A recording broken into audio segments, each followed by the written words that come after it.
So we're going to continue our discussion of multidimensional structures from what we did last week when we learned how to read JSON files.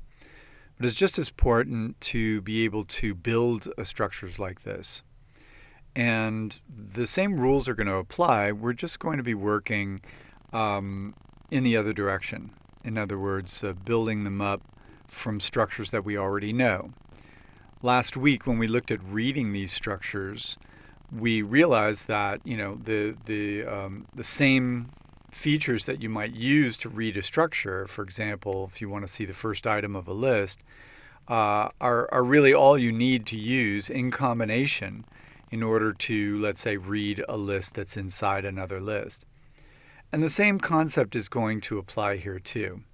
If you look at this code, you can see that I am appending an item to a list. And when I do that, it's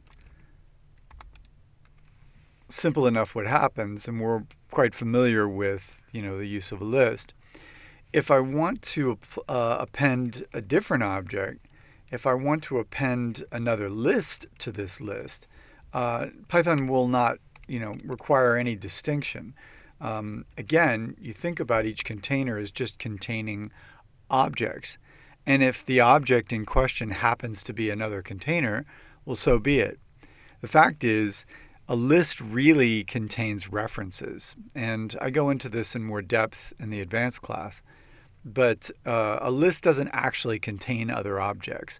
It actually contains references to other objects. In the same way that we can say that a name points to an object, a name points to, let's say, an integer, or a name points to a list. If you want to have an object be placed inside a container, you can do it. So in other words, the name on line 2, the name A that's pointing to a reference to an integer, is not really that different than the name B is pointing to a reference to a list. And most importantly, this string A is really also just a reference. A reference is simply what they call a pointer or an address. It tells where that object is. Now, we're not really going to go into detail there, but it can be helpful to understand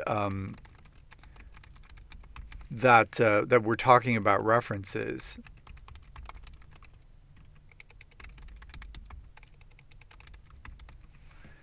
And so any name assignment is the assignment of a reference. That means the location in memory where that object is being stored. Again, we're not going to go into detail with this, but it can be helpful.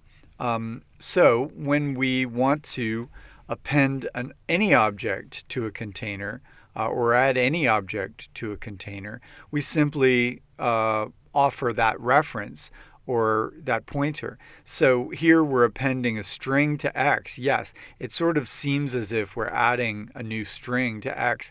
And, colloquially, that is in normal speaking terms, we can say, yeah, we did. We added a new string. But when you add a list to a list, you're really just adding a different object type. So,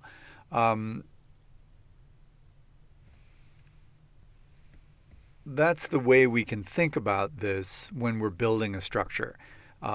Instead of appending a simple object or an atomic object, I like to call it, int, float, or string, we're adding a container to a container. The real challenge is going to be in understanding what kind of container we want to add and keeping in mind the structure that we're building.